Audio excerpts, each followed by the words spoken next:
Syaitan selalu membuat kita teman-teman kalau mau jujur takut. Kenapa takut? Apa yang ditakuti? Kalau kita benar, jujur. Kalau kita salah, jujur.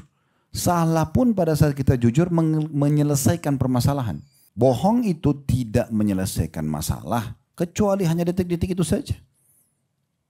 Dia bohong pada saat itu, dia pikir dirinya selamat. Berapa detik itu? Ditanya permasalahan yang sama besok, dia akan bohong lagi. Ditanya lusa, dia akan bohong lagi. Sampai kapan pertanyaannya? Sementara setiap kali dia bohong, dia terkutuk. Kena dosa. Ya. Dosa dalam Islam ada dua, dosa besar dan dosa kecil. Kalau dosa kecil bisa dimaafkan dengan semua amal saleh. Wudu, sholat, sedekah, semua. Tapi kalau dosa besar, itu nggak bisa kecuali taubat nasuha. Dengan 3 syarat, meninggalkan dosa itu seketika, menyesali dan janji sama Allah tidak mengulangi, baru bisa dimaafkan. Bagaimana membedakan dosa kecil sama dosa besar? Dosa besar ada ancamannya. Larangan yang diikuti ancaman. Nah seperti di sini Allah bilang, qutilal kharrasun, terkutuk orang-orang yang berdusta. Berarti ada ancaman, masuk kategori dosa besar. Untuk apa kita dosa besar setiap saat? Berbohong pada hal yang tidak penting. Allahu Rabbi wal Islam dini wa Muhammadan Rasulullah. Baik, Assalamualaikum warahmatullahi wabarakatuh. Alhamdulillah, selalu saja lisan kita memuji Sang Pencipta Allah atas segala nikmat yang dilimpahkan kepada kita. Dan tidak henti-hentinya kami membahasakan bersyukur atas nikmat ini adalah sebuah kata kunci agar semua nikmat Allah Subhanahu wa taala yang sedang kita nikmati sekarang, apapun sifatnya itu, dan puncaknya adalah Islam dan iman, di mana dengan Islam dan iman kita jadi bisa mengenal siapa Tuhan kita Allah, kita jadi mendapatkan kejelasan dari tujuan kita diciptakan, dan kita juga jadi mengetahui mana yang boleh, mana yang tidak boleh dari makanan, minuman, pakaian, pendapatan, pergaulan, dan seterusnya. Di dunia mendapatkan kebahagiaan karena punya panduan hidup, dan juga di akhirat mendapatkan puncak kenikmatan yang sudah kita yakini sebagai seorang muslim, yaitu masuk ke dalam surga. Dan Allah Subhanahu wa taala memerintahkan kita untuk meyakini bahwa nikmat-nikmat itu dari Allah dan selebihnya bersyukur. Dan Allah Subhanahu wa taala menjadikan kalimat syukur ini dengan kalimat yang sangat mudah untuk diucapkan, alhamdulillah. Maka jadilah orang yang selalu mengucapkan kalimat ini. Selanjutnya kita panjatkan salam hormat kita kepada utusan Allah Nabi besar Muhammad sallallahu alaihi wa ala alihi wa sahbihi wasallam, sebagaimana Allah telah perintahkan kita untuk mengucapkan salam hormat ini, dan sebagai balas jasa dari kebaikan manusia terbaik ini, beliau telah menghabiskan 23 tahun dari masa hidupnya untuk agama ini. 13 tahun di Mekah semuanya dengan hinaan, cacian, dan puncaknya diusir dari kampung halamannya. Dan kita tahu bagaimana pedihnya seseorang kalau diusir dari kampung halamannya, serta juga 10 tahun fase Madinah semuanya penyempurnaan agama. Dan akhirnya sampailah kepada kita syariat Allah Subhanahu wa taala dengan sempurna pula. Al-Quran sudah diterjemahkan dalam berbagai macam bahasa, setiap muslim bisa mempelajari dan memahami apa yang Tuhannya inginkan, serta juga disempurnakan tata cara dan syarat-syarat serta rukun-rukunnya melalui hadis-hadis Nabi alaihi salatu wassalam. Oleh karena itu sangat wajar setelah memuji Allah kalau kita selalu membacakan salam hormat kepada beliau. Baik, melanjutkan bahasan buku kita yang berjalan sebulan sekali, kurang lebih 80 langkah cerdas agar selamat dari siksa neraka. Dan kembali saya ingatkan tentang judul kita. Teman-teman sekalian, sebagai seorang muslim kita punya 6 rukun iman. Dan rukun iman yang kelima yaitu iman tentang hari kiamat. Dan ini satu paket. Wajib kita yakini dari prosesi kematian yang semua akan datang kepada kita, sesehat apapun badan kita, ya, sesehat apapun lingkungan, makanan dan minuman yang kita jaga, olahragawan, semuanya pada saat ajal datang akan meninggal. Dan sudah ada, mungkin bisa kita bahasakan miliaran manusia yang sudah meninggal sebelum kita. Mungkin jauh lebih tampan, lebih cantik, lebih kaya, lebih pintar, lebih segala-galanya. Siapa yang tidak mengetahui tentang Fir'aun dan Namrud, dua raja yang terkenal dengan kelebihan fisik, kekayaan, harta, keturunan, dan seterusnya. Tapi akhirnya meninggal juga. Begitu juga dengan banyak olahragawan Ya, Bruce Lee siapa yang tidak kenal, ahli bela diri, meninggal juga. Begitu juga dengan orang-orang yang beriman kepada Allah Subhanahu wa taala, para nabi-nabi, para sahabat yang memang mereka mengikuti panduan Allah Subhanahu wa taala juga meninggal. Begitu juga dengan kita. Jadi jangan selalu lalai dan menganggap diri kita, oh karena badan saya masih sehat, saya mungkin belum mati. Padahal sebenarnya setiap saat bisa saja dia sakit, bisa stroke, bisa ditabrak, bisa dibunuh oleh orang, bisa kena gempa bumi, bisa segala macam hal yang mendatangkan kematian datang, atau mungkin lagi duduk saja. Saya sering mengingatkan teman-teman kalau ada waktu untuk melihat YouTube, jangan hanya tontonan-tontonan yang justru melemahkan iman, tapi bagaimana tonton yang bisa menambah iman. Diantaranya coba ketik tentang masalah mati tiba-tiba misalnya. Bukan untuk menakut-nakuti diri, tapi untuk menyadari kalau ini adalah sebuah fakta. Kematian itu sebuah fakta dan dia sangat misterius, kita nggak tahu kapan datang. Cuma Nabi SAW sudah menyampaikan kepada kita, kalau Allah ingin merenggut nyawa seorang hamba, maka Allah akan di satu tempat, maka Allah akan membuat dia punya hajat di tempat itu. Jadi pasti dia akan mati di waktu itu, di tempat itu. Bagaimanapun keadaannya. Apakah dia meninggal di udara di atas pesawat dengan meledak atau kecelakaan pesawat. Atau mungkin di darat dengan kecelakaan kendaraan. Atau lagi sakit parah di rumah sakit dan mungkin tidak sadar. Atau mungkin lagi makan di meja makan, lagi duduk ngobrol sama temannya. Dan segala macam hal keadaan yang kita sudah tidak asing lagi. Bisa kita lihat fenomena dalam kehidupan manusia ini. Mati itu kemudian akan ada prosesi pencabutan ruh. Lalu kemudian menujulah ke alam barzah. Atau barzah ini diistilahkan atau terjemahkan dalam Al-Quran dengan dinding pemisah antara kehidupan dunia ini dengan kehidupan nanti pembangkitan hari kiamat. Dan nanti di sana kuburannya seseorang di antara kita, kalau dia selama di dunia cerdas, ya sekali lagi saya ulangi cerdas. Ini kita bahas 80 langkah cerdas. Dia mengisi setiap detik waktunya dengan hal-hal yang diperintahkan oleh Allah Subhanahu wa taala. Dia meraih yang terbaik dari janji-janji Allah dengan sholat, dengan puasa, dengan sedekah, dengan haji dan umroh, dengan bakti sama orang tua, jenguk orang sakit, jujur, amanah dan seterusnya. Dari ibadah ke ibadah yang lain termasuk majelis ilmu misalnya. Dan juga dia jauhkan dirinya dari segala macam pelanggaran, maka akan menjadi taman dari taman surga kuburannya. Atau dia terus dengan kelalaiannya, terus saja dengan menganggap remeh, nggak apa-apa, ya sudahlah, selalu begitu. Akhirnya dia terlalaikan dan datanglah hukuman Allah Subhanahu wa taala, dimulai dari hukuman di dunia dia, kemudian juga di alam barzah dan puncaknya nanti di akhirat sana. Kemudian Nabi SAW mengingatkan dalam hadis bahwasanya kalau orang beriman kuburannya akan menjadi taman dari taman surga. Dia bisa menikmati bau wanginya surga itu, dia bisa melihat surganya. Jadi berapa ratus tahun nanti dia di alam barzah, begitulah berapa ratus tahun dia menikmati surganya tapi belum bisa masuk ke dalamnya. Makanya Nabi SAW menggambarkan kuburan orang beriman, taman dari taman surga. Dan Nabi SAW bersumpah atas nama Allah, beliau bersabda dalam salah satu hadisnya, demi zat yang jiwaku dalam genggamannya, sungguhnya seseorang di antara kalian nanti, maksudnya orang beriman, lebih mengenal istananya di surga daripada rumahnya di dunia. Kenapa? Karena di alam barzah kita setiap hari melihat surga kita. Jadi nanti istana kita pada saat nanti dibangkitkan kemudian masuk dalam surga, kita sudah tahu, oh ini istana saya. Bahkan batas tanahnya dari mana ke mana, jenis bangunannya, pelayan-pelayannya, kebun-kebunnya, pakaian yang akan dipakai, dipan-dipannya dan segala macam hal. Itu dia akan lihat semuanya. Kata Nabi SAW dalam hadis Bukhari, kalau dia sudah menjawab pendataan mungkar dan nakir, dibukakan baginya pintu neraka, lalu dia ketakutan.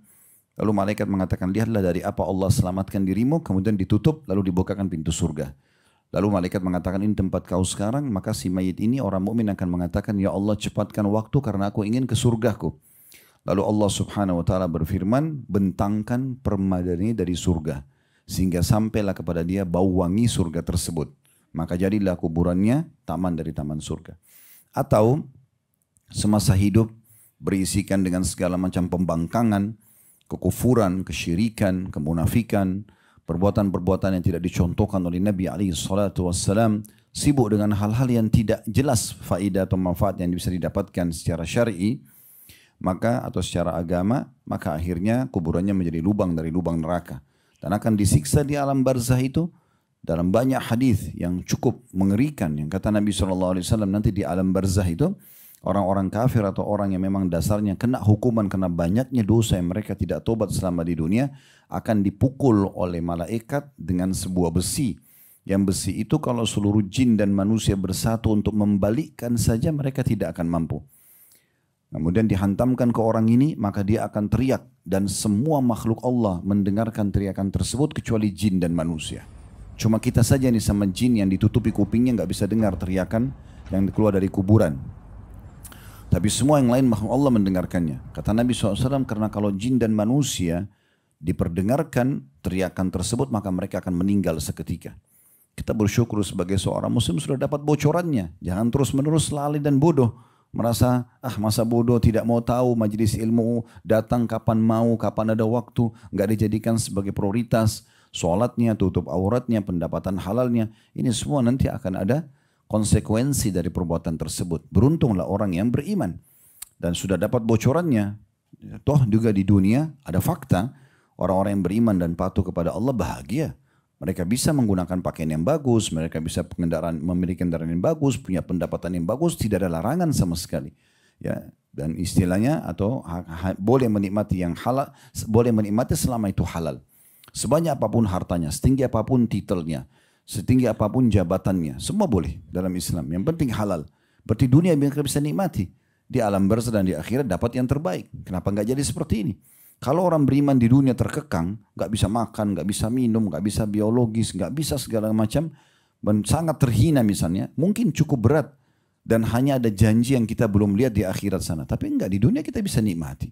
Lalu kenapa harus menjadi orang kafir? Kenapa harus menjadi para pelaku pembangkang atau maksiat? Kenapa nggak jadi orang baik saja? Ini sering kami ingatkan. Kalau teman-teman mau hijrah menjadi orang baik, jangan setengah-setengah. Memang betul sekaligus jadi orang baik. Soleh atau soleha, 100%. Dan semua keburukan ditinggalkan. Sehingga Anda bisa menikmati keimanan tersebut.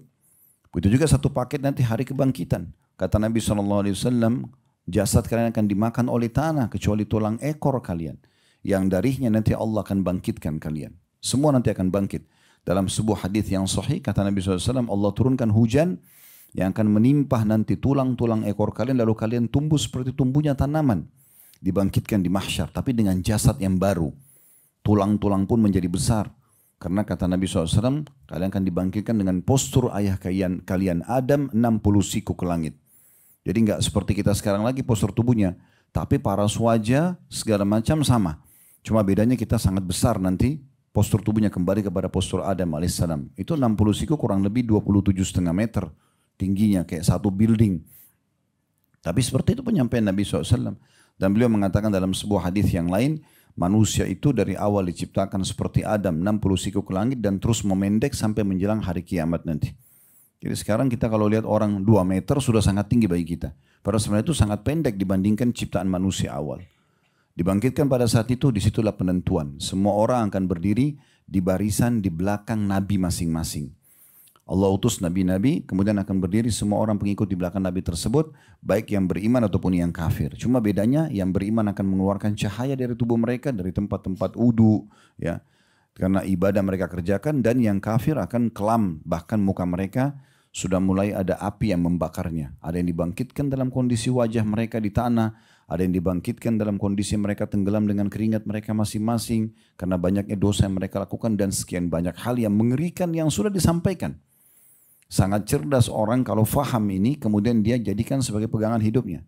Dan puncaknya nanti adalah melewatin sirat, jembatan yang dibentangkan di atas neraka, sudah dikasih bocorannya dari sekarang. Kata Nabi SAW sangat licin, lebih tajam dari pedang, lebih tipis dari rambut.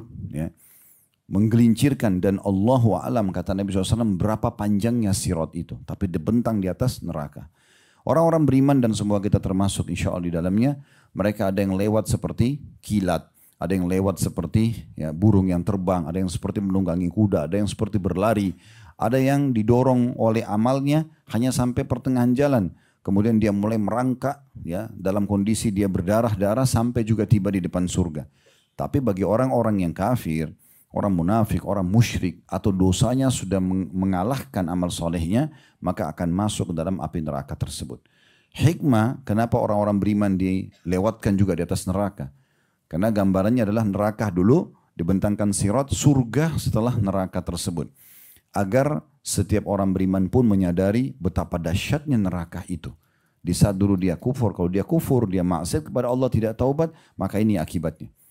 Tapi ya, bagi orang-orang kafir sudah jelas dari awal mereka akan merasakan penyiksaan tersebut. Nah ini puncaknya adalah jatuh di neraka tersebut dan akhirnya masuk ke dalam surga. Kafir, musyrik, atau orang-orang munafik, ataupun orang-orang penuh dengan dosa dan tidak taubat, masuk ke neraka. Dan orang-orang beriman akan masuk ke dalam surga. Ini sudah dikasih bocorannya. Semua lengkap tentang siksaan di neraka. Dari siksa yang paling ringan sampai siksa yang paling berat sudah dijelaskan dalam banyak ayat-ayat Al-Quran, hadis-hadis Nabi SAW. Begitu juga dengan nikmat terkecil di surga sampai nikmat terbesar juga sudah dipaparkan.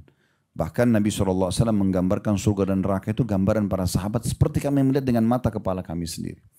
Ya, Bapak Ibu sudah sering saya ingatkan setiap pengajian kita, usahakan masuk ke playlist YouTube kami, cari bedah buku tentang Rasulullah SAW cerita tentang surga dan neraka. 30 bab lebih kita membahas tentang neraka dan 30 bab lebih kita membahas tentang surga secara rinci. Maka sering ulang-ulangi ceramah itu. Ya, sering ulang-ulangi supaya kita tahu, oh saya kalau bakti, patuh sama Allah dapat ini. Oh saya kalau melanggar akan diancam dengan itu. Nah salah satu yang kita bedah dalam buku kita ini adalah bagaimana kita mendapatkan keselamatan dari siksa neraka nanti yang puncaknya di sana. Dan sudah saya jelaskan juga teman-teman sekalian, sering saya ulangi dan akan saya ulangi, kalau neraka dan surga sudah ada dari sebelum diciptakan manusia. Kita ini makhluk terakhir. Sebelum kita bahkan di dunia ini, sebelum Nabi Adam dan Hawa alaihimussalatu wassalam, ayah dan ibu kita yang pertama diciptakan oleh Allah, sudah ada golongan jin. Makanya iblis sudah ada pada saat itu dan tidak mau sujud kepada Allah. Dan para malaikat sudah ada. Semua hewan-hewan, tumbuh-tumbuhan, air, gunung ini sudah ada jauh sebelum manusia. Jadi kita ini makhluk terakhir, ya. Maka jangan terus lalai dengan kelalaian-kelalaian ini. Fakta-fakta ini sudah ada. Setiap ada bisikan untuk membuat ragu, baca a'udzubillahi minasyaitonirrajim. Dan kejar selalu majelis ilmu. Karena majelis ilmu seperti ini akan membuat kita sadar, oh iya ternyata ada. Nah gitu. Jangan nanti tiba-tiba sudah datang malaikat maut baru kita menyesal. Nah, kan gitu. Dan kita sudah membahas kurang lebih 20 ya, kiat cerdas untuk selamat dari api neraka. Yang lalu kita sudah membahas tentang pentingnya pergaulan dengan orang-orang saleh. Ya, ini saya ingatkan kembali, penting sekali komunitas. Kalau ibu-ibu di sini akhwat kita jalan pakai jilbab sendiri saja dia jalan, akan beda sekali perasaan dan percaya diri dia di saat dia berjalan dengan 2 orang pakai jilbab. Akan beda sekali kalau 3 orang pakai jilbab. Akan beda sekali kalau 10 orang semuanya pakai jilbab, apalagi modelnya yang sama misalnya. Atau jilbab yang sudah jelas menutup aurat dengan rapi, biasa orang bilang dengan jilbab syar'i. Pasti lebih percaya diri dengan komunitas itu. Itu juga dengan ikhwah kita. Ya, bawa bapak misalnya. Sendiri ke masjid beda dengan kalau kita sudah 2 orang ke masjid, 5 orang ke masjid. Itu pasti beda. Komunitas ini penting. Sebagaimana orang-orang yang jauh dari agama Allah, orang fasik, ahli maksiat dan orang kafir, mereka bentuk komunitas. Kenapa kita tidak bentuk komunitas? Harusnya kita bersama dengan orang-orang baik. Dan penting sekali, jangan kalau mendapatkan satu muamalah atau satu interaksi negatif dari pengajian misalnya. Seperti ini, misal semoga tidak terjadi. Tapi ada orang, dia masuk di pengajian, dia kenalan dengan satu orang, bapak-bapak misalnya sama bapak-bapak, atau ikhwah sama ikhwah, ibu-ibu sama ibu-ibu misalnya. Kenalan sama seseorang, ternyata orang itu penipu. Jangan ini dijadikan tolok ukur, oh pengajian buruk juga. Enggak, orang itu yang buruk. Karena ini kadang-kadang syaitan hiasi seperti itu. Kita temui ada satu orang yang jahat, ada satu orang yang pendusta, ada satu orang yang tidak baik di pengajian misalnya di masjid. Kalau kita jadikan tolok ukur, oh berarti pengajian begitu. Ini keliru, ini nggak adil namanya. Sebagaimana juga, ya, kalau kita bertemu dengan orang mungkin yang jauh dari agama, ya mungkin dia masih belum sholat segala macam. Lalu kita mengatakan, oh orang ini buruk, berarti semua orang begini buruk. Mungkin belum sampai padanya dakwah. Kita harus betul-betul bisa adil dalam masalah seperti ini. Ya. Majelis ilmu akan selalu mendatangkan keberkahan, komunitas yang sehat juga itu selalu mendatangkan keberkahan. Ya. Jadi selalu masuk di grup atau buat grup yang grup itu ada faedah menambah keimanan. Selama tidak ada, tidak usah hadir di grup tersebut. Ya, ini grup WA, di medsos, nggak perlu. Kenal orang oke, tapi terlibat di situ bahaya sekali. Sering saya ulangi dan akan selalu saya ulangi. Ya. Ingat, tugas kami sebagai dai hanya bisa bicara seperti ini Bapak Ibu sekalian. Saya tidak mungkin datang ke rumah Bapak Ibu setiap hari ketuk-ketuk, ayo sholat, ayo jaga begini dan begitu. Semua ustadz-ustadz akan sama. Mengingatkan dirinya dan juga mengingatkan jemaahnya. Maka harus engah nih. Ya. Jadi jangan sampai kita terlalaikan. Ya. Kita ini manusia makhluk sensitif. Sangat sensitif. Sering saya kasih contoh kalau ingat. Saya kalau pegang meja ini, kain ini saya bisa bedain dan Bapak Ibu juga sama. Kain ini kasar atau lembut seketika. Betul nggak? Ini sekarang kita pegang, oh ya kasar. Oh ya ini lembut seketika. Mata kita bisa bedain, oh ini terang, ini gelap seketika. Ini sekarang terang nih. Kalau tiba-tiba ruangan ini kita matikan semua lampunya. Detik itu juga kita bisa langsung bilang gelap kan. Hidung kita bisa bedain mana wangi, mana bau busuk seketika. Oh ini wangi, semprot parfum, wangi. Terus kita lewat di satu tempat yang baunya tidak sedap, maaf, kita akan mengatakan baunya busuk seketika. Ya, telinga kita bisa bedain mana intonasi keras dan lembut seketika. Ya. Bahkan saking sensitifnya manusia, kita sangat mudah menilai orang ini baik atau buruk hanya mungkin dengan senyumnya dia atau muamalah yang sebentar saja. Gitu kan? Kaki kita juga sama, menginjak sesuatu kita bisa bedain. Ya. Ini kasar, ini lembut, ini panas, ini dingin. Lidah kita bisa bedain, oh ini manis, ini asam seketika. Jadi jangan pernah bilang, oh saya tidak terpengaruh. Itu nggak mungkin. Saya berteman sama mereka ini, oh tapi walaupun mereka jauh dari agama, tapi saya tidak terpengaruh. Itu nggak mungkin. Mustahil nggak terpengaruh. Ya. Apa yang kita tonton dengan mata kita, apa yang kita dengar dengan kuping kita, apa yang kita ucapkan dengan lisan, apa yang dijamah oleh tangan, dilangkahi oleh kaki, akan berpengaruh. Sensitif sekali. Duduk 2 jam, 1 jam di pengajian begini, ada pengaruhnya pasti. Kita sensitif, apa yang dibahas akan berpengaruh. Begitu juga kalau kita duduk dengan orang-orang yang menceritakan tentang dosa dan pelanggaran dia. Kita akan terpengaruh, otomatis itu. Ya, jadi bentuk komunitas yang baik. Itu yang kita bahas yang lalu dan cukup panjang lebar kita papar masalah itu. Baik, kita akan masuk teman-teman sekalian pada siang ini insya Allah. Semoga Allah berkahi waktu kita di di 80 langkah ya. Cerdas menjauhkan atau selamat dari api neraka. Yang ke-21 masalah menjauhi dusta. Nah, cuma di sini saya tidak tahu kenapa penulis tidak menulis satu dalil pun di situ ya. Tapi tetap akan kita bedah karena metode yang saya gunakan sebagaimana saya jelaskan dari awal, kalau setiap angka yang ditulis sebagai poin akan kita jelaskan walaupun tidak ada dalil ya. Baik, saya akan membahas tentang masalah dusta ini.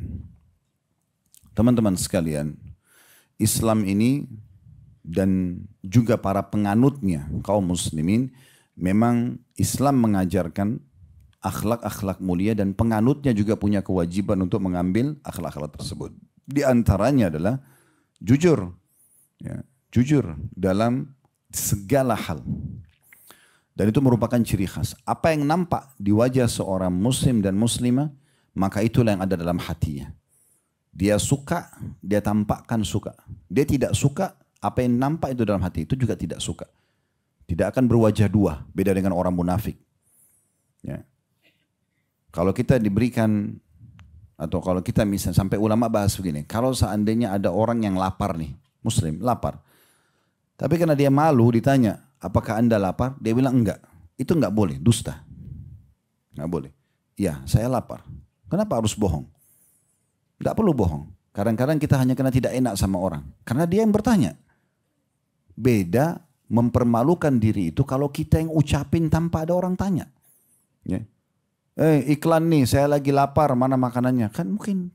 Tapi kalau kita lagi ditanya, ya memang saya belum makan, tapi nggak masalah. Mungkin saya tunda makan saya nanti. Bisa saja. Apakah anda lapar? Ya sedikit lapar misalnya. Ya bisa, selesai.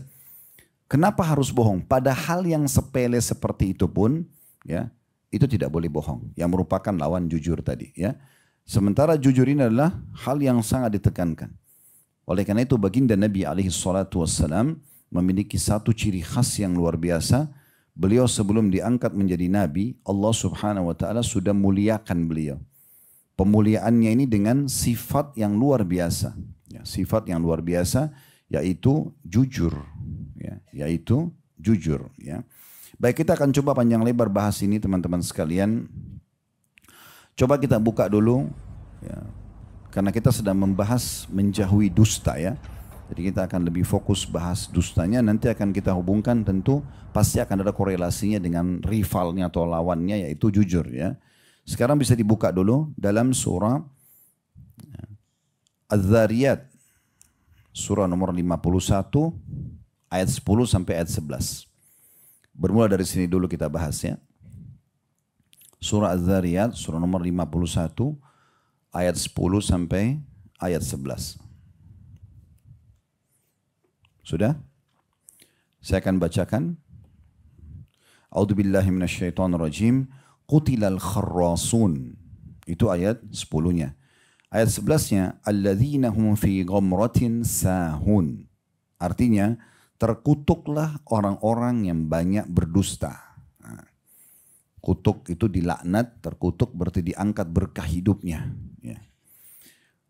Yaitu orang-orang yang terbenam dalam kebodohan yang lalai. Ya. Maksudnya dia terus menganggap, nggak apa-apa bohong, nggak apa-apa dusta. Nah, maka di sini Allah Subhanahu Wa Taala tekankan bahwasanya mereka terkutuk. Ya. Jadi tahu, sadari ya, kalau begitu di sana kita mau bohong, ini ancamannya kutukan nih. Ini Allah berfirman dari 1400 tahun yang lalu. Syaitan selalu membuat kita teman-teman kalau mau jujur takut. Kenapa takut? Apa yang ditakuti? Kalau kita benar, jujur. Kalau kita salah, jujur. Salah pun pada saat kita jujur menyelesaikan permasalahan. Sekarang kalau kita buat kesalahan ditanya, kamu lakukan? Iya, clear. Selesai. Orang sudah tahu kita akui. Bisa saja kita dimaafkan atau misalnya dia minta konsekuensi tanggung jawab. Oke, kita selesaikan tanggung jawabnya. Clear. Dan itu selesai pada saat itu. Kenapa selalu dibawa-bawa satu permasalahan sehingga bertahun-tahun itu terus? Karena kenapa? Ketakutan dalam diri dia sendiri, tanda kutip, yang dilahirkan oleh syaitan. Takut untuk jujur. Kenapa? Bohong itu tidak menyelesaikan masalah kecuali hanya detik-detik itu saja. Dia bohong pada saat itu, dia pikir dirinya selamat. Berapa detik itu? Ditanya permasalahan yang sama besok, dia akan bohong lagi. Ditanya lusa, dia akan bohong lagi. Sampai kapan pertanyaannya? Sementara setiap kali dia bohong, dia terkutuk. Kena dosa. Ya. Dosa dalam Islam ada dua, dosa besar dan dosa kecil. Kalau dosa kecil bisa dimaafkan dengan semua amal saleh. Wudu, sholat, sedekah, semua. Tapi kalau dosa besar, itu nggak bisa kecuali taubat nasuha dengan 3 syarat: meninggalkan dosa itu seketika, menyesali dan janji sama Allah tidak mengulangi, baru bisa dimaafkan. Bagaimana membedakan dosa kecil sama dosa besar? Dosa besar ada ancamannya, larangan yang diikuti ancaman. Nah seperti di sini Allah bilang qutilal kharrasun, terkutuk orang-orang yang berdusta. Berarti ada ancaman, masuk kategori dosa besar. Untuk apa kita dosa besar setiap saat? Berbohong pada hal yang tidak penting. Dan subhanallah, awal kita melakukan perbuatan dosa, itu seringkali Allah kasih kita sinyal rasa takut dan khawatir. Tapi kapan itu hilang? Kalau kita sudah jadikan pelanggaran itu biasa. Seperti orang kalau sudah terbiasa bohong, awal dia bohong itu dia takut, Allah kasih. Tapi karena dia tidak pedulikan, lama-kelamaan jadi kebiasaan, udah. Dia tidak anggap sebuah hal yang berbahaya bagi dia. Dan kita berharap pertemuan kita ini bisa mengubah persepsi itu. Baik, kita buka sekarang selanjutnya surah Al-Mu'min atau surah Ghafir, surah nomor 40 dalam Al-Quran ayat 28. Bagaimana Allah Azza wa Jal menjelaskan dan menekankan Allah tidak akan pernah memberikan petunjuk orang-orang yang suka dusta. Jadi keliru kalau dia anggap dengan dia bohong dia selamat, itu nggak mungkin. Udahlah. Mungkin siapa yang pernah praktik dalam hidupnya tahu masalahnya. Kapan dia bohong akan mentok satu titik dan akan kebongkar juga nanti. Dan akan menjadi masalah lebih berat. Coba kalau dia jujur, clear. Kalau dia benar, dia jujur, dia aman. Kalau dia salah, maka dia tinggal perbaikin, selesai. Dalam surah Ghafir, surah nomor 40 ayat 28, Allah berfirman, Inna Allah la yahdi man huwa musrifun kazzab. Di akhir ayat ya. Di akhir ayatnya, ayat 28, Inna Allah la yahdi man huwa musrifun kazzab. Sesungguhnya Allah tidak akan pernah menunjuk atau memberikan petunjuk orang-orang yang melampaui batas lagi pendusta. Ya. Tidak akan mungkin diberikan petunjuk. Artinya masalah yang sedang kita hadapi tidak akan menemukan solusi dengan bohong. Enggak. Tapi masalah itu akan didapatkan solusinya dengan jujur. Tadi saya bilang kalau kita benar, kita aman. Kalau kita salah, tinggal kita perbaikin. Dan konsekuensi perbaikannya apa? Selesai, jalankan. Ya. Ingat teman-teman sekalian, dusta atau dosa ini sama amal saleh ini luar biasa ya. Efek, kita bahasakan efek. Efek dosa itu berat sekali. Sementara ya, amal saleh itu ringan. Seperti contoh misalnya, teman-teman kalau jujur, ya, satu kasus Anda jujur, ringan sekali. Orang langsung percaya, selesai. Tapi kalau bohong ini berat sekali. Ya. Kita 50 tahun jujur, kemudian tahun 51 bohong sekali, yang orang pegang yang mana? Bohong sekali. Kita 50 tahun jujur, tidak pernah mencuri, amanah. Sekali kita mencuri, curang. Yang mana orang lihat? Lihat bahayanya. Jadi betul-betul orang Muslim itu harus setiap detik hidupnya dia jaga di atas rel yang benar. Dan ingat, menjaga nama baik bagian daripada perintah agama. Gak boleh kita sengaja coreng nama kita, gak boleh. Kecuali orang lain yang sengaja memfitnah kita, itu urusan dia. Tetapi kita tidak boleh sengaja menjurumuskan diri kita. Orang lain menilai kita negatif, gak boleh dalam Islam. Ya, tidak dibolehkan. Sekarang kita dengarkan hadis Nabi SAW.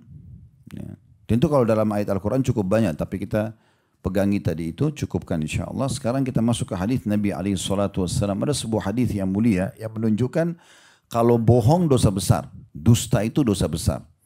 Supaya kita tahu dosa besar itu berat sekali. Ya.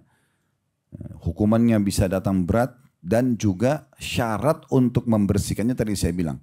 Kita harus segera meninggalkannya, menyesali dan janji sama Allah tidak mengulanginya lagi, baru bisa dimaafkan. Kalau tidak berarti kalau meninggal akan ada konsekuensi hukum. Atau bahkan selama hidup ada konsekuensi hukum. Dalam sebuah hadis yang sahih kata Nabi SAW, Ala unabbiukum bi akbaril kabair thalathan. Mau enggak aku tunjukkan kepada kalian induk dosa besar? Dan beliau mengulangi sebanyak 3 kali. Qalu bala ya Rasulullah, para sahabat mengatakan tentu wahai utusan Allah. Kami pasti mau dengar. Apa itu induk dosa besar? Dosa besarnya sudah berat apalagi induknya. Qala al-isyraku billah. Yang paling pertama adalah syirik kepada Allah.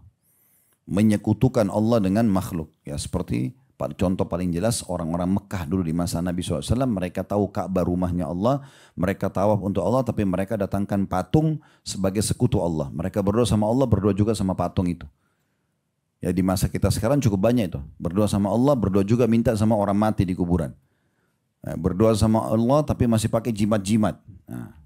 Masih bergantung pada kertas atau batu atau apa saja. Nah ini bisa syirik kepada Allah. Ini bahaya banget ini. Ya. Makanya Imam Nawawi rahimahullah mengatakan, sungguh aku heran dengan orang yang minta-minta kepada kuburan walaupun itu kuburan orang saleh. Sebab yang dalam kuburan adalah manusia seperti dia yang sudah jadi tulang belulang. Para nabi-nabi saja kita masih doakan. Bukankah setiap kali kita sebutkan nabi disunnahkan kita baca alaihi salatu wassalam, Nabi Muhammad SAW sallallahu alaihi wasallam. Bukankah para sahabat sering diulangi radhiyallahu anhum, ridwanullahi alaihim.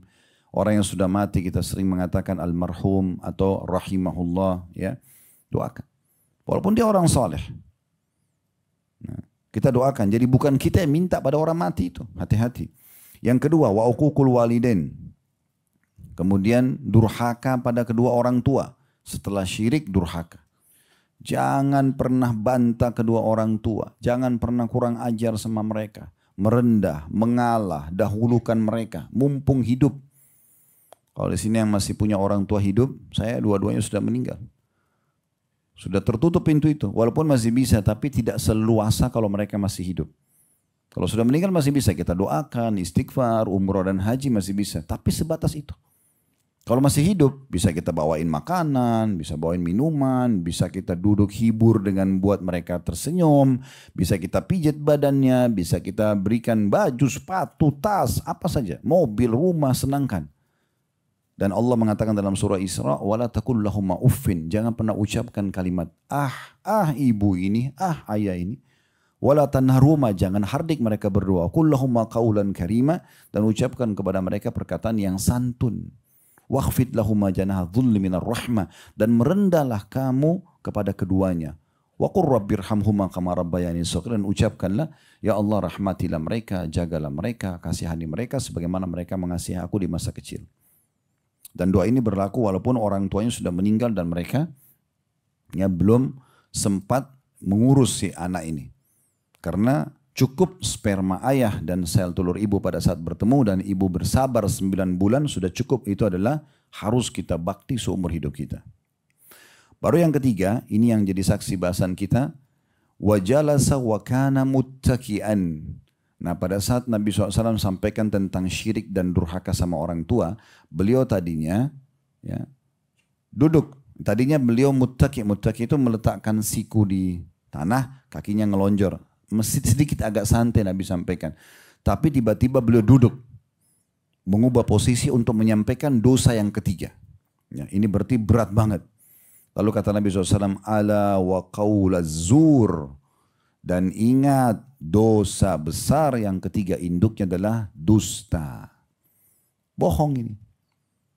Jadi tadi syirik dengan durhaka sama orang tua yang begitu berat, Nabi masih duduk santai. Begitu mau sampaikan dusta, beliau duduk. Ya, tadinya santai langsung duduk tegak untuk menarik perhatian audiens di depannya. Dan perawi hadis ini menyampaikan juga tentang metode itu supaya sampai kepada kita bagaimana dahsyatnya dusta dilarang dalam Islam. Karena di sini wajalasa wa kana muttaki'an. Tadinya dia muttaki, dia santai. Nabi SAW kemudian tiba-tiba duduk. Lalu beliau mengatakan ala wa qaulaz zur. Dan ingatlah perkataan dusta. Qala fama zala yukarriru hatta qulna laitahu sakat. Dan Nabi SAW terus mengulang-ulangi ini sampai kami ya berharap Nabi diam. Nabi ingatkan, ingat induk dosa-dosa besar, syirik kepada Allah, durhaka pada orang tua, dusta. Bayangkan Bapak Ibu sekalian kalau 1 jam kita isi materi, ini aja yang saya ulangi. Telinganya kita jadi bengkak. Ya. Bapak Ibu ingat, syirik, durhaka sama orang tua, dusta, terus saya ulangi. Ini perkataan para sahabat, bukan mereka tidak ingin menerima sabda Nabi SAW, tapi karena Nabi ulangi terus, mereka mengatakan seakan-akan udah kami sudah faham ya Rasulullah. Jadi mungkin bisa diam gitu ya, tapi mereka tidak bisa ucapin itu. Maksudnya di sini menggambarkan bagaimana Nabi SAW ingin audiensnya betul-betul faham ini induk dosa besar, berbahaya sekali buat kalian, jangan dilanggar, jangan lakukan. Nah seperti itu penyampaiannya. Dan hadis ini tentunya hadis yang sahih diriwayatkan Bukhari di nomor 2654 dan juga 2 kali Imam Bukhari ulangi di nomor 5976 serta Imam Muslim juga sebutkan di nomor 143. Kemudian ada juga hadis yang sangat dahsyat teman-teman sekalian tentang masalah hukuman yang akan ditimpahkan nanti bagi orang yang pendusta ini. Di akhirat nanti ya. Dalam sebuah hadis tentang masalah perjalanan Nabi SAW pada saat beliau Isra Mi'raj ya. Di saat itu beliau diperlihatkan banyak sekali jenis-jenis siksaan ya. Dan salah satunya adalah tentang masalah pendusta ini. Dalam sebuah hadis yang sahih kata Nabi SAW itu panjang lebar hadis ini, kita ambil saksi bahasannya saja. Karena Nabi SAW mengatakan datang 2 malaikat kepadaku kemudian membawaku lalu diperlihatkanlah siksaan ini, siksaan itu. Ya para pezina, para pemabuk, para pemakan riba dan seterusnya. Wanita yang tidak berhijab banyak sekali. Kalau kita baca tentang jenis siksaan yang diperlihatkan kepada Nabi SAW pada saat Isra dan Mi'raj itu. Tapi diantaranya pada saat beliau diperlihatkan para pendusta ini. Beliau mengatakan fa'ataina ala rajulin ya, mustalqin liqafahu. Lalu kami, maksudnya aku dan para malaikat yang sedang mendampingku kata Nabi SAW, ya, itu mendatangi seorang laki-laki yang berbaring terlentang. Diperlihatkan begitu, terlentang. Ya. Wa idza akharu qaimun alaihi bikallubi min hadid. Dan ada satu laki-laki yang lain yang berdiri di arah wajahnya. Maksudnya di bagian atasnya. Jadi orang tidur, ada satu lagi berdiri di atas kepalanya. Dan orang yang di atas kepalanya ini ya, memegang sebuah besi ya, yang tajam dan merobek ujung mulut orang yang tidur tadi sampai ke tengkuknya, sampai ke ujung rahang, ya, kanan dan kiri. Jadi orang tidur itu, tapi orang yang tidur ini nggak bisa melawan, ya. Dia nggak bisa melawan, gitu. Maka kemudian Nabi SAW mengatakan, wa idha huwa ya'ti ahada syiq wajihi fayusharshiru shidqahu ila kafa wa man khirahu ila kafa wa ainahu ila kafa. Lalu kemudian laki-laki yang tadi di atas itu ya, mendatangi satu sisi wajah, kemudian merobek ujung mulutnya sampai tengkuknya, dan merobek hidungnya sampai tengkuknya, dan merobek matanya sampai tengkuknya, sampai ke leher bagian belakang gitu ya, tengkuk. Biasa kita kan kalau wudu ya menyentuh tengkuk ya, leher bagian belakang. Jadi orang yang tidur ini dia nggak bisa buat apa-apa, pasrah.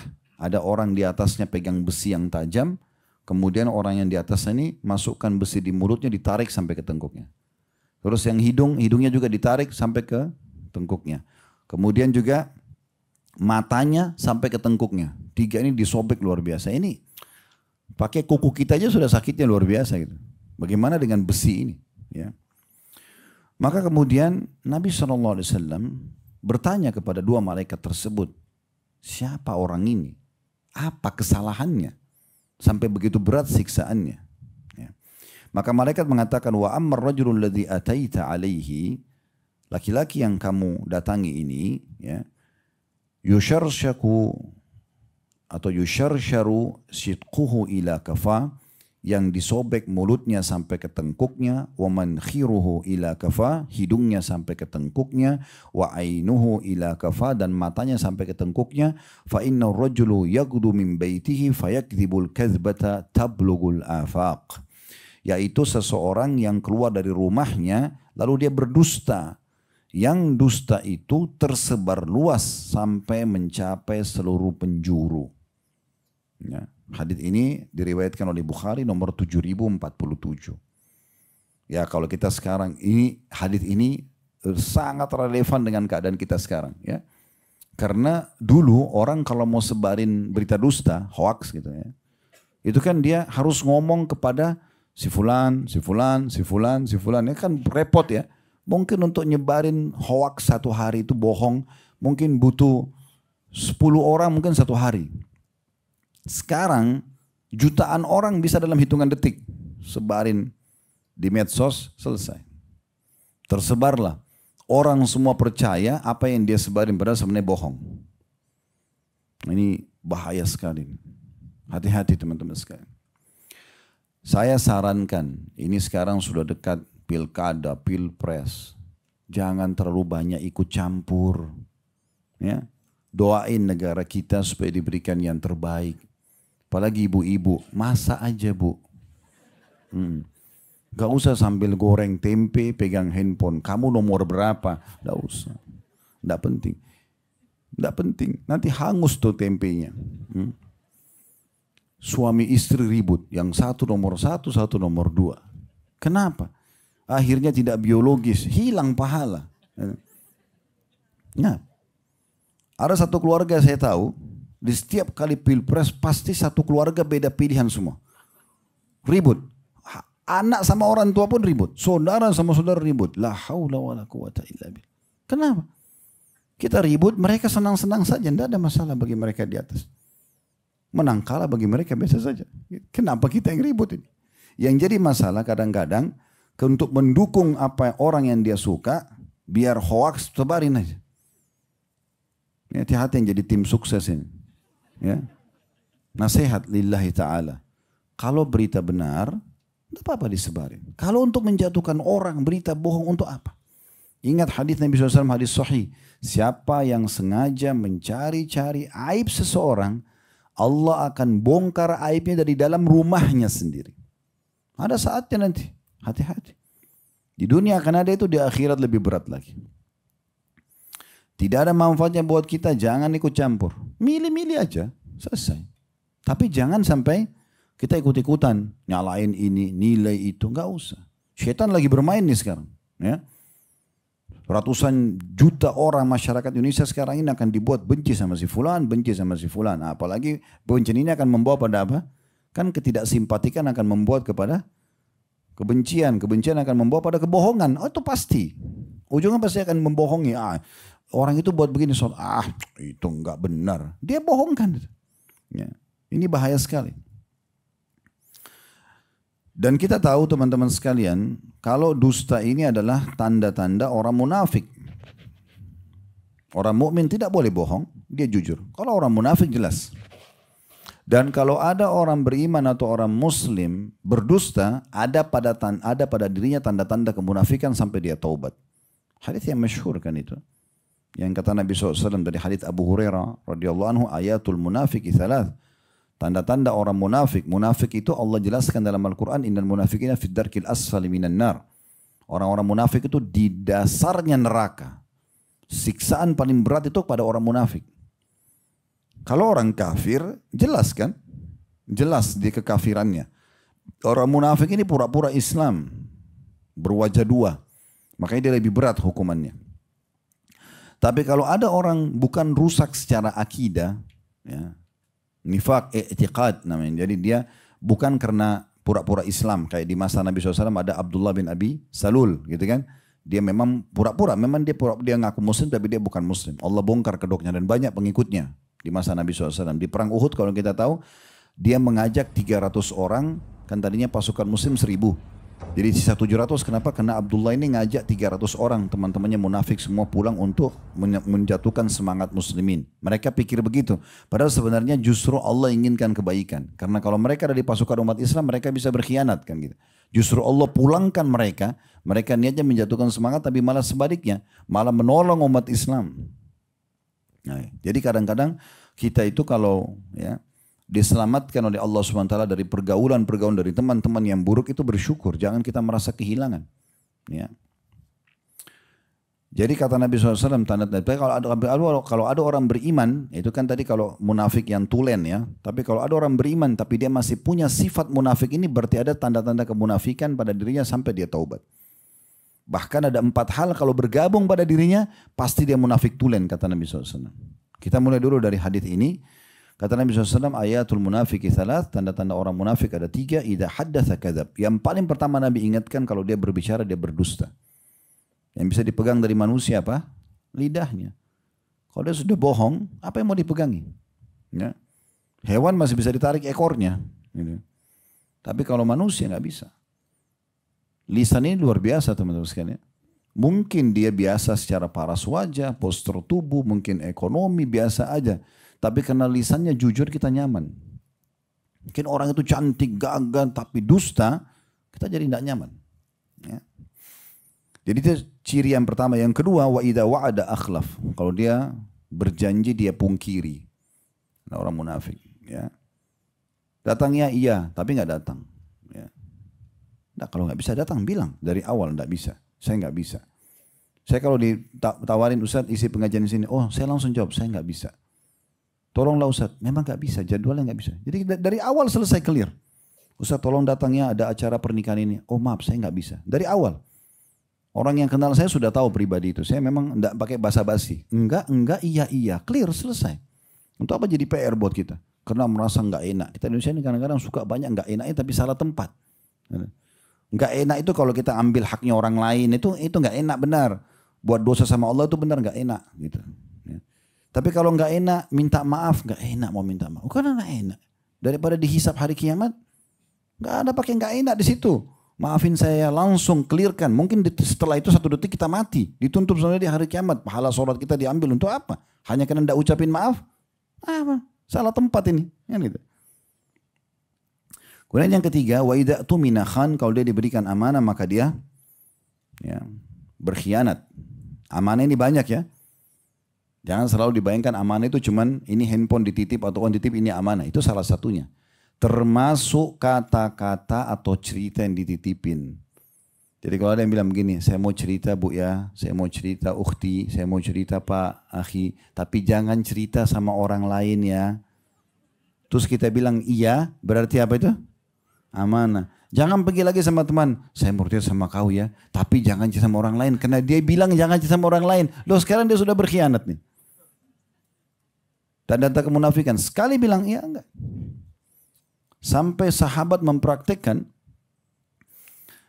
pernah Nabi SAW membisikkan Fatimah, Fatimah anak beliau, ya, radhiyallahu anha, dibisikin di depan istri-istri Nabi. Rupanya Aisyah ini penasaran. Setelah Nabi SAW keluar rumah tanya, hai Fatimah, tadi ayahmu bisikin sesuatu apa sih? Dia bilang, saya tidak ingin membuka rahasia Rasulullah SAW. Padahal itu istrinya Nabi. Dan ternyata Nabi SAW mengizinkan untuk menyampaikan kalau beliau sudah meninggal. Setelah meninggal, Nabi SAW, Fatimah ya datang kepada Aisyah mengatakan, dulu anda pernah tanyakan apa yang Nabi SAW sampaikan. Semasa hidup saya tidak mau sampaikan. Tapi kalau sudah meninggal saya sampaikan. Karena itu pun kebaikan jadi disampaikan. Kalau keburukan nggak boleh disampaikan. Kalau Nabi SAW sampaikan kalau beliau sebentar lagi akan meninggal. Dan juga saya termasuk keluarganya yang paling pertama menyusul beliau setelah beliau meninggal. Nah, jadi itu menjaga amanah luar biasa. Anas bin Malik radhiyallahu menjadi pembantu di rumah Nabi SAW 10 tahun. Ambil pelajaran dari ini ya. Jadi beliau 10 tahun itu dari 9 tahun sampai 19 tahun jadi pembantu di rumah Nabi SAW. Dan yang membawa ibunya namanya Ummu Sulaim. Ini seorang ibu yang luar biasa, cerdas. Dia bawa anaknya mengatakan, ya Rasulullah ini anak saya jadikan pembantu anda. Silakan berkhidmat buat anda. Akhirnya Anas menjadi perawi hadis yang luar biasa. Karena setiap hari sama Nabi. Ya. Maka Anas ini pernah disampaikan oleh Nabi SAW untuk membeli sesuatu. Ada hajat yang Nabi suruh. Pada saat dia pulang ibunya tanya. Ibunya nanya. Kita tahu kita harus bakti sama orang tua kan. Ibunya nanya. Ibunya tanya. Nah kenapa tadi kau telat? Ada Rasulullah suruh saya ini. Apa yang kamu disuruh? Saya tidak mau sampaikan rahasia Nabi. Langsung ibunya mengatakan. Benar jangan kau sampaikan rahasia Nabi. Suruh jaga amanah itu. Memang sudah begitu sifat orang mukmin. Nah kalau tadi hadis yang saya bilang hadis sahih juga, ya, dua-duanya ini hadis sahih, kata Nabi SAW ada 4 sifat, ya, kalau salah satunya ada pada seseorang muslim, maka ada padanya ciri kemunafikan. Tapi kalau semuanya ada, pastikan dia munafik tulen. Nah, Nabi ulang itu tadi, kalau dia berbicara dia bohong, kalau dia berjanji dia pungkiri, kalau dia diberikan amanah dia berkhianat, lalu ditambah. Kalau dia bertikai, berbeda pendapat, maka dia curang. Dia berselisih pendapat, dia curang. Ya, seperti misalnya selisih tentang masalah tanah, dia buat sertifikat palsu, dia curang. Ya, itu ciri orang munafik. Orang mukmin tidak akan begitu. Bukan haknya dia tidak akan sentuh. Ya. Walaupun seteguk air, kalau bukan punya kita sebagai seorang muslim, kita tidak akan minumnya. Apalagi hal-hal yang besar. Apalagi hal-hal yang besar. Baik, ada sebuah hadis Nabi SAW yang menggabungkan antara perintah untuk jujur dan apa yang didapatkan, dan juga ada ancaman bagi dusta dan apa yang akan dihukumkan. Hadis yang sahih dari hadis Abdullah ibn Umar radhiyallahu anhuma, Nabi SAW bersabda, "Alaikum bis-sidq." Alaikum ini maksudnya kalian wajib, bukan pilihan, wajib jujur, kata Nabi SAW. Kalian wajib jujur. Ya. Kemudian beliau mengatakan fa inna sidqa yahdi ilal bir, karena kejujuran akan membawa kepada bir. Bir itu kebajikan. Itu satu, kalau jamaknya abrar. Allah bilang dalam Al-Quran innal abrar lafi na'im. Orang-orang yang bir, yang bakti ini yang baik akan masuk ke dalam surga. Kata Nabi SAW, alaikum bis-sidq, kalian wajib bukan pilihan untuk jujur. Jujur saja. Ya. Dalam hadis yang lain, as-sidqu tuma'nina. Jujur akan membawa kepada ketenangan jiwa. Fa inna as-sidqa yahdi ilal bir, karena kejujuran akan membawa pada kebaikan. Tidak akan ada mudaratnya buat kalian. Wa innal birra yahdi ilal jannah, dan kebaikan itu akan membawa kepada surga. Target utama surga. Wa ma yazalu ar-rajulu yatasaddaq wa yataharra as-sidqa hatta yuktaba 'inda Allah siddiqa. Dan seseorang itu terus saja jujur dan berusaha komitmen menjaganya. Berarti sini ada ujian nih, ya. Mungkin sekarang kita jujur, mungkin besok kita bohong. Enggak. Sekarang kata Nabi SAW, dan seseorang jujur saat itu, dan terus menjaga kejujuran itu, sampai nanti Allah catat dia sebagai siddiq. Orang yang memang pasti jujur. Ya, bisa bermakna di sini adalah dia tidak akan bohong lagi setelahnya. Karena sudah jadi pola. Ya, sudah jadi pola. Sudah jadi kebiasaan dia. Ya, dalam sebuah athar disebutkan, kulil haq walau kana mur. Ucapkan kebenaran walaupun itu pahit. Ya, jadi seperti itu. Dan orang, kalau kita sudah tahu golongan ahli surga setelah para nabi-nabi yang paling tinggi adalah siddiqin. Ya, orang-orang yang jujur ini. Tentu bahasanya cukup panjang lebar ya. Jujur dengan keimanannya kepada Allah. Dia tidak syirik. Ya, jujur dalam mengikuti Rasulullah SAW. Betul-betul memurnikan ajaran beliau. Tidak menambah, tidak menguranginya. Ya, menerima dan mengamalkan. Mendukung siapa yang mengamalkan. Ya. Kemudian jujur dalam muamalah, transaksi jual beli. Ya. Semuanya dengan kejujuran. Ya. Kata Nabi SAW, al-bayyi'ani bil khiyar malam yatafarraqa. Dua orang itu yang transaksi dalam keadaan khiyar. Khiyar itu boleh milih, lanjutin transaksi atau batalin gitu kan. Selama mereka belum berpisah. Ya. Fa in sadaqa wa buyyina burika lahuma. Kalau mereka berduanya jujur dan transparan, maka akan diberkahi transaksi mereka. Ya. Wa in kadzaba wa katama, ya. Kalau dua-duanya menyembunyikan dan berdusta, ya, itu maka akan diangkat keberkahannya. Jadi di sini kita disuruh jujur. Ya. Jujur akan menangkap keberkahan. Jadi kalau Bapak Ibu mau jual misalnya motor atau mobil, ini udah pernah tabrakan. Ditanya sama orang, kita sudah perbaikin di bengkel, sudah bagus. Ini pernah tabrakan enggak? Pernah. Di bumper bagian depan, tapi saya sudah perbaikin, silakan dicek. Dengan jujur, burika lahum, akan diberkahi nanti. Yang jual akan jadi transaksinya, yang beli juga akan ada keberkahan. Berkah maksudnya akan mencukupi dia. Ya. Tapi kalau pernah tabrakan enggak? Enggak pernah. Pernah sudah 7 kali tabrakan ini. Enggak pernah. Pastikan orang cuma ambil nomor telepon, pergi, enggak ada transaksi selesai. Enggak akan ada. Muhyah, dalam hadis itu muhyat atau apa barakatuh, kurang lebih seperti itu, akan diangkat keberkahannya. Baik, selanjutnya kata Nabi SAW, ya, jadi tadi wajib jujur akan bawa pada kebaikan, nanti kamu akan tentram hidup, di dunia akan dapat pahala selama jujur, dan juga di akhir dapat balasan yang baik. Kemudian kata Nabi SAW, dan orang terus saja jujur sampai dia dicatatkan oleh Allah sebagai orang yang siddiq, memang sudah jadi pola hidupnya, ya, dan akan membawa ke surga.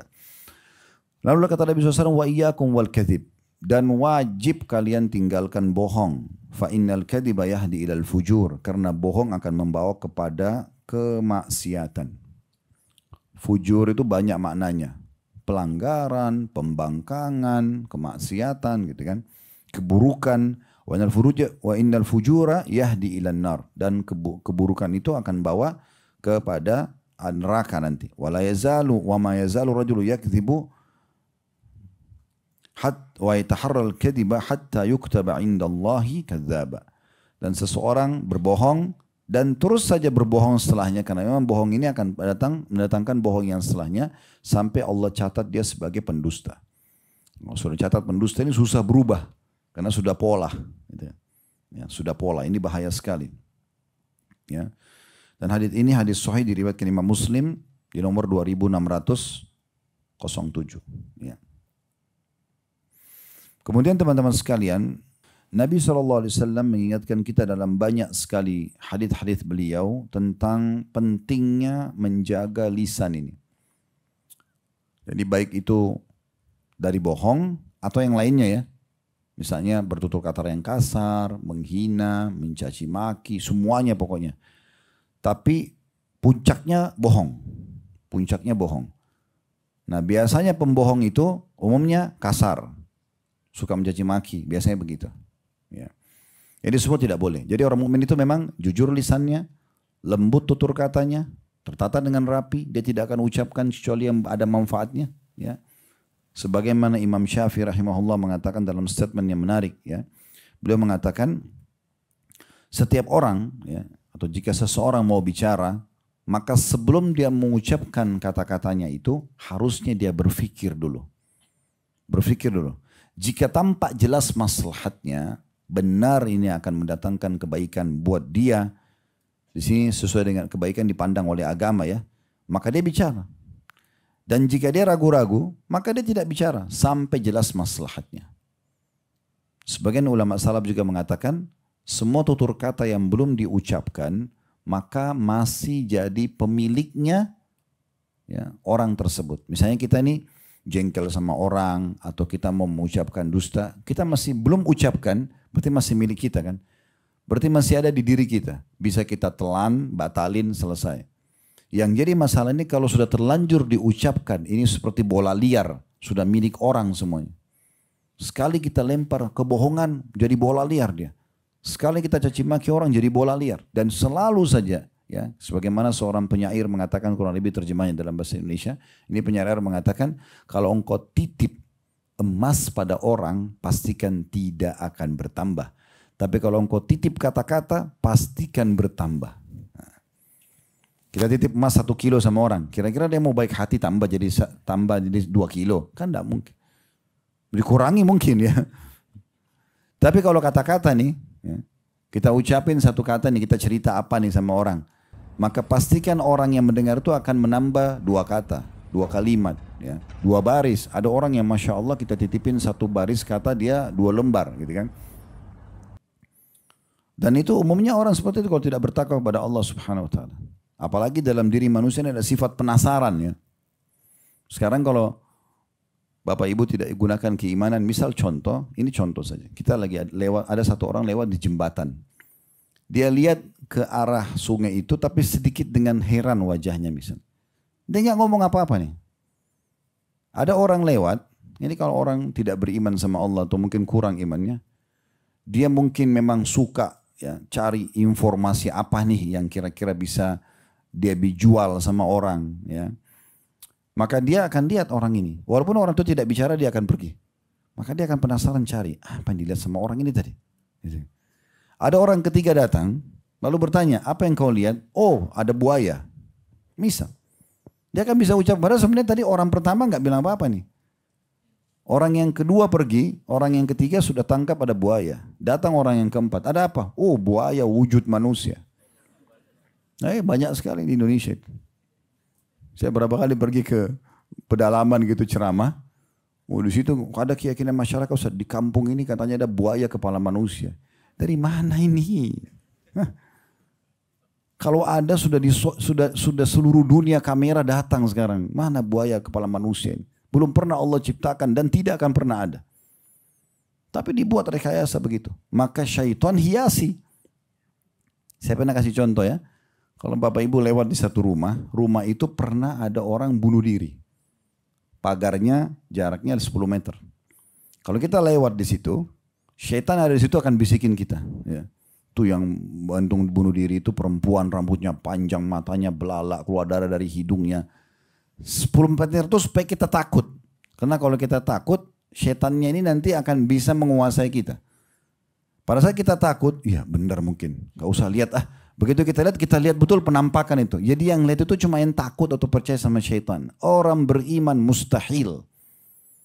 Selama Bapak Ibu perbaikin akidahnya, yakin kepada Allah, syaitannya yang takut. Gak bakalan dia nampakin diri. Mustahil itu. Ya.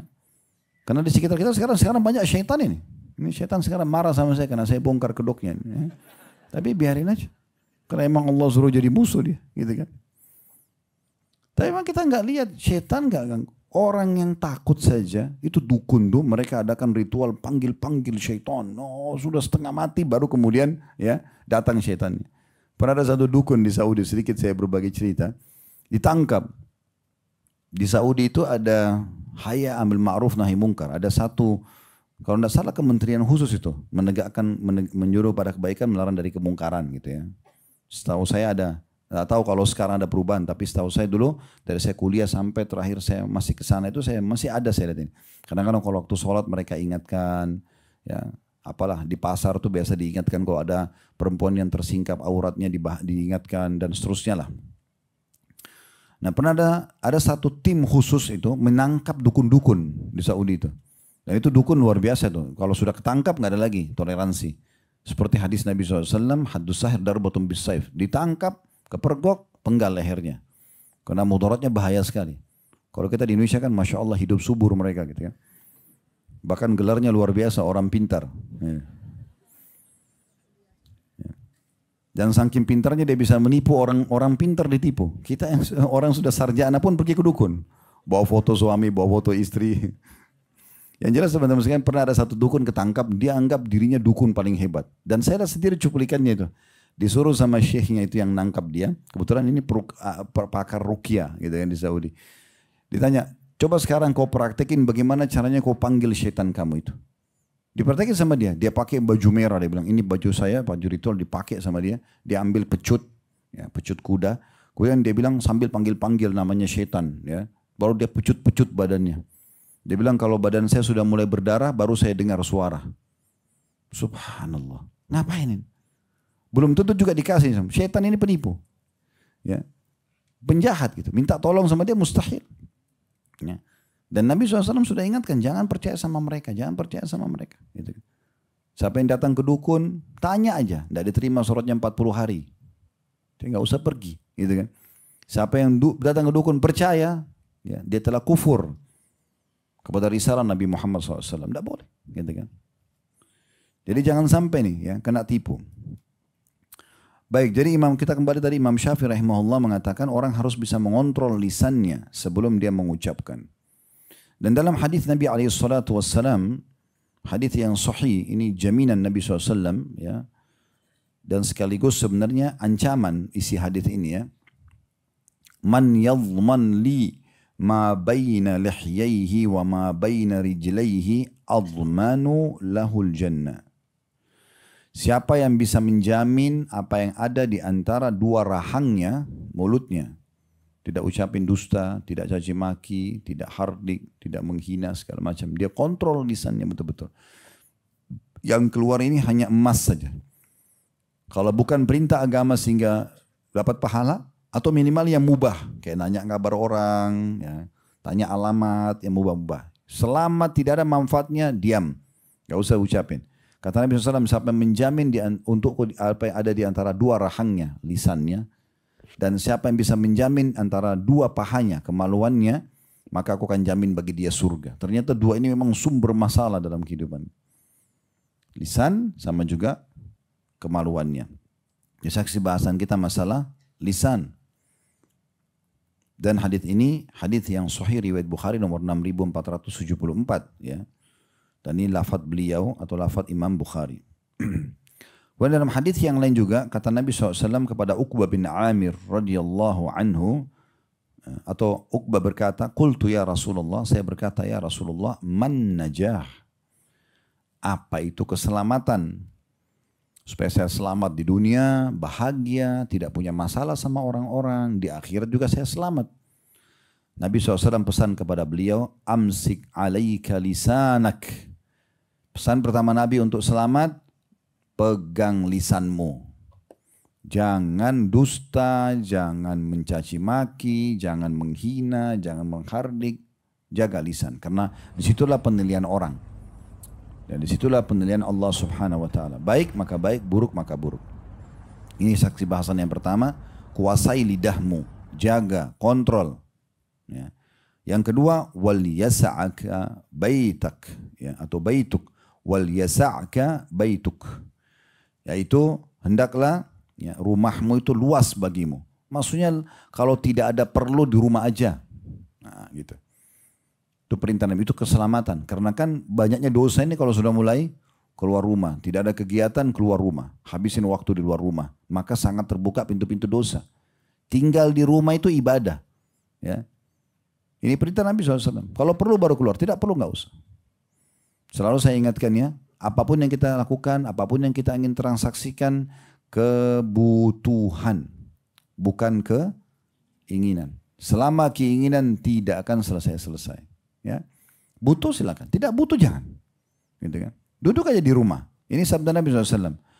Wabki ala khati'atik. Dan yang ketiga keselamatan adalah tangisi dosa-dosamu. rasa nyesal dengan dosa-dosa yang kamu lakukan. Hadis riwayat Tirmidzi nomor 2406 dan ini dihasankan oleh para ulama.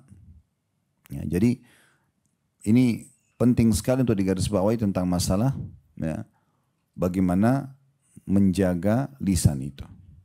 Terakhir hadis yang masyhur, hadis yang sangat sering diucapkan oleh para ulama tentang masalah ini, man kana yu'minu billahi wal yawmil akhir falyakul khairan aw liyasmut. Siapa yang mengaku beriman kepada Allah dan hari akhir, maka dia hanya mengucapkan yang baik atau dia diam. Ya. Hadis sahih riwayat Bukhari ini. Ada juga sedikit saya tambahkan, pernah ada sahabat mengatakan begini, ya Rasulullah, bagaimana supaya saya bisa selamat? Kata Nabi SAW, ikrarkan dengan lisanmu, fikirkan dengan fikiranmu, yakin dengan hatimu, Tuhanku Allah, istiqamalah. Udah.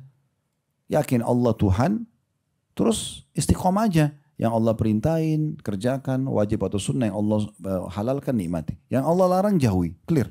Itulah ya keselamatan, ketentraman, udah begitu aja. Lalu orang itu mengatakan begini, ya Rasulullah, apa yang paling Anda khawatirkan bisa merusak itu? Kan ini secara sederhana kan udah beriman Tuhan Allah kayak kita sekarang sudah beriman. Udah tinggal nikmatin yang halal dan kerjakan perintah. Dan tinggalkan yang haram, clear, selesai. Sampai mati masuk surga, di dunia bahagia, di akhirat bahagia. Tapi orang ini cerdas, dia mengatakan, ya Rasulullah, kira-kira apa yang paling Anda khawatirkan bisa membuat saya nggak bisa begini, nggak bisa ini, mengganggu iman saya kepada Allah, saya nggak bisa istiqomah, nggak bisa konsisten dalam ketaatan dan meninggalkan haram.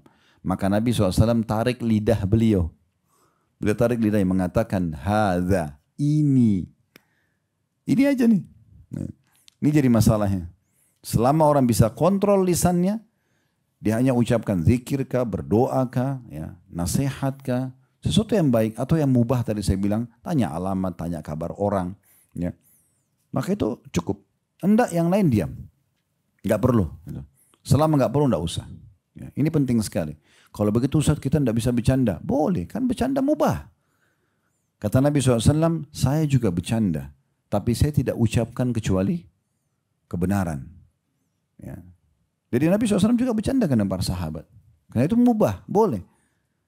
Cengkrama antara suami istri, bercanda dengan anak-anak, bercanda sama teman-teman boleh saja. Orang pengajian tidak ada masalah. Dalam Islam bukan kaku juga, enggak. Tapi jangan bohong. Jangan menertawa, buat orang tertawa tapi dengan berita bohong, enggak boleh. Makanya itu ada ancamannya ya.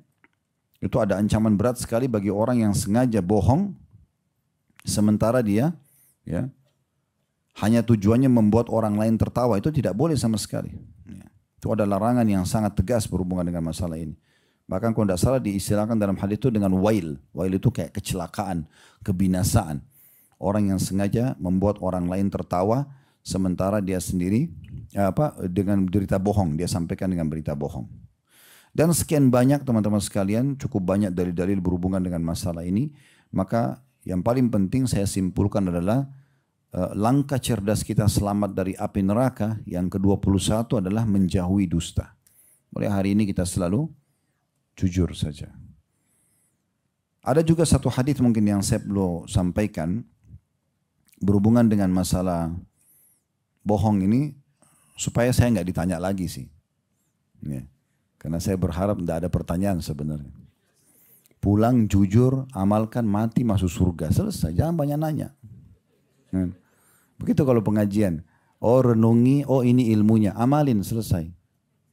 Jangan begitu dulu di majelis ilmu yang pertama, oh ini yang saya mau tanya. Oh ini yang saya mau tanya. Padahal mungkin akan dijawab nanti. Seringkali pertanyaan banyak menumpuk masuk di panitia. Ternyata pertanyaan itu sudah dijawab di pengajian. Karena dia waktu dari awal sudah nulis pertanyaan duluan. Gitu. Dengarin dulu, fokus dulu. Jadi kalau nggak perlu nggak usah nanya. Ya. Nggak penting bertanya, yang penting gitu. Mudah sekali kok. Dengarin ilmunya, oh ini benar, oh ini dalilnya.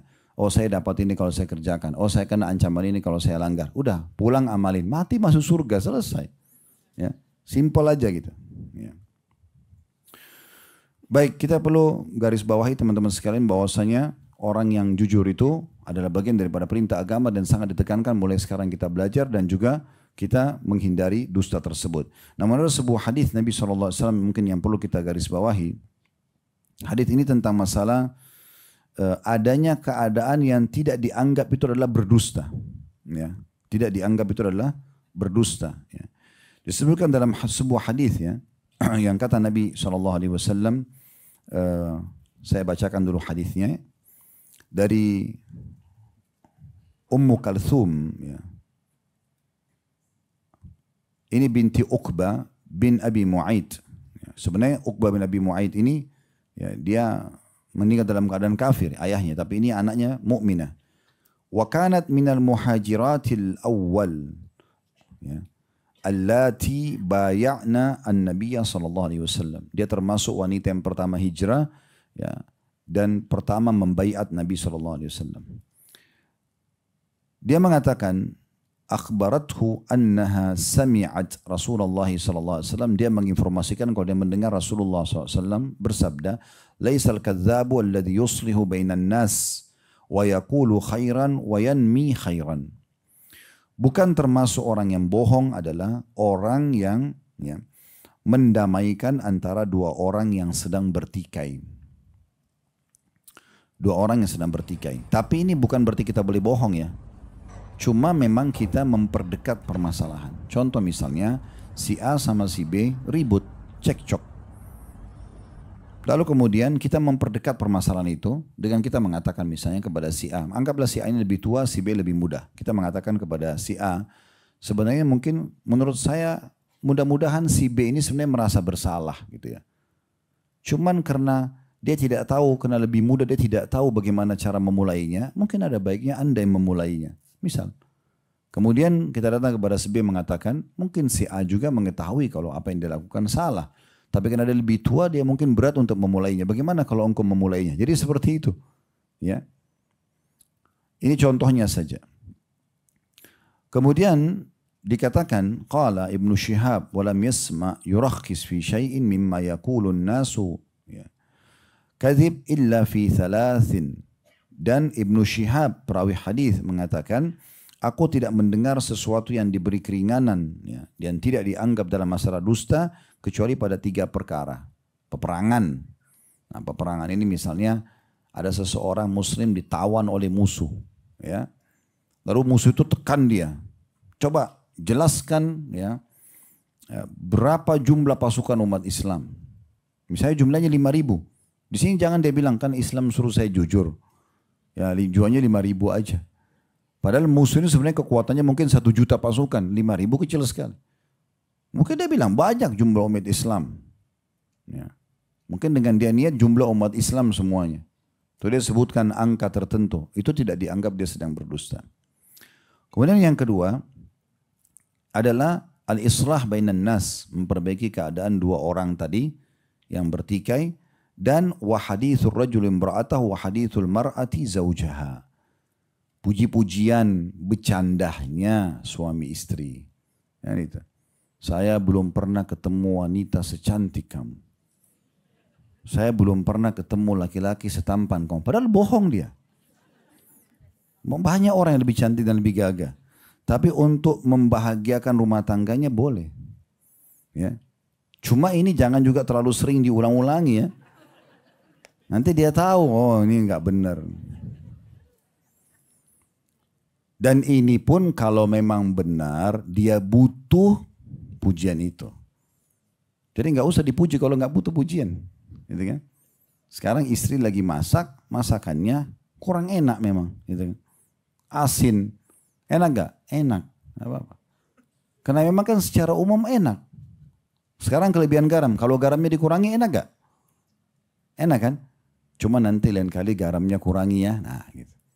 Wah nggak enak asin, nggak masak lagi dia, kan jadi masalah. Suami pulang mungkin keringatan, tiba-tiba mau biologis. Bahasa kan enggak, bau sana. Nanti enggak mau pulang lagi dia. Oh belum mandi aja sudah ganteng, apalagi kalau sudah mandi kan gitu. Pasti dia mau mandi nanti, kan gitu. Contohnya ini enggak usah panjang lebar dibahas, nanti jadi banyak pertanyaan. Yang jelas muji-muji pasangan boleh. Dan kalau sudah berumah tangga harus royal pujian. Nah, Harus royal pujian. Puji semua. Semua kata-kata. Sayang, cinta, rindu. Tuangkan semua sama pasangan halal. Sampai habis. Jadi nggak usah diungkapin ke orang lain. Ya. Begitu saja. Teman-teman sekalian semoga bermanfaat. Kalau ada benar dari Allah subhanahu wa ta'ala. Kalau ada salah dari saya mohon dimaafkan. Subhanakallahumma bihamdika. Asyhadu an la ilaha illa anta astaghfiruka wa atubu ilaik. Wassalamualaikum warahmatullahi wabarakatuh.